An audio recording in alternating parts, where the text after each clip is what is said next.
दशरथ के तीर से स्वर्ण कुमार कैसे तड़प तड़प कर अपने प्राण त्याग देते हैं और राजा दशरथ को कहते हैं। जब राजा दशरथ उन्हें पूछते हैं कि हे राजन, तुम यहाँ जंगल में क्या कर रहे हो, तो स्वर्ण कुमार कहते हैं कि राजा, मैं अपने अंधे माँ बाप को तीर्थ यात्रा के लिए लेके निकला हूँ और वो यहीं बगल में मेरी प्रतीक्षा कर रहे हैं, मैं उनके लिए जल लेने आया था। राजा दशरथ जब तड़पते हुए स्वर्ण कुमार को उनके माँ बाप के पास लेके जाता है और जब उन्हें बताता है कि जाने अनजाने में तुम्हारे बेटे का कत्ल मुझसे हुआ, तो स्वर्ण कुमार के माँ बाप अपने बच्चे की जुदाई में बिलख उठते हैं और राजा दशरथ को श्राप देते हैं कि हे राजा, जो जुदाई तुमने हमारे बच्चे से हमें दी है, हमारे निहत्ते बच्चे का कत्ल किया है, स्वर्ण कुमार का राजा दशरथ ने जो कत्ल किया,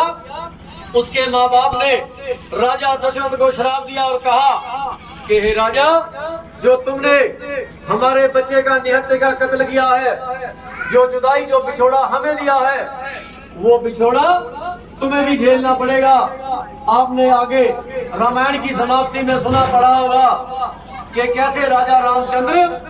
अंतिम समय में सरजू नदी में डूब के मरते हैं। उस नदी में डूब के मरते हैं जिस नदी के किनारे राजा दशरथ स्वर्ण कुमार की हत्या करता है और उस हत्या से पीड़ित होके उसके माँ बाप दुखी होके, स्वर्ण कुमार के माँ बाप दुखी होके राजा दशरथ को श्राप देने के, राजन, तेरा पुत्र भी इसी नदी में डूब के मरेगा। रामायण के अंतिम छोर पे, अंतिम कहानी में परमात्मा भगवान वाल्मीकि जी लिखते हैं और वो सत्य पूर्ण होता है। ये कथा, ये कहानी कहने का भाव है कि व्यक्ति अपने जीवन में अगर सत्कर्म करता, अच्छे कर्म करता है